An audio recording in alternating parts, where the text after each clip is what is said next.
ডেভছত মই গ'লো আৰু নেক্সট 4 to 6 মান্থত আমি ইয়াতে ডাঙৰ ব্ৰেক এটা পাম এ সেমি কণ্ডাক্টৰ টাইপ ব্ৰেক যেটো আমি ভাবিব নোৱাৰো অসমীয়াই আমাৰ গ্ৰাউণ্ড ৱৰ্ক চলি আছে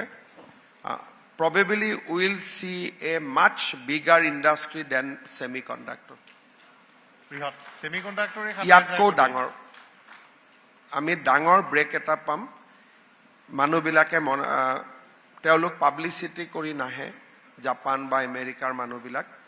তেওঁলোকে আমাৰ অসমত 6-7 বাৰ লাষ্ট কেইবা মাহত আহি গৈছে গৈ আছে আৰু লাহে লাহে we are moving towards closure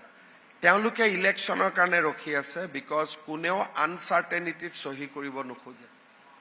যদিও ভাবে বিজেপি আহিব কিন্তু তেওঁলোকে ইলেকশ্যনৰ আগত দে কি হ'ব 5 বছৰ চাম তাৰ পিছত আমি কৰিম এতিয়া আমি আনি তাক 90%ত লৈ আহিছো আৰু মই ভাবো যে নেক্সট 6 মান্থত আমি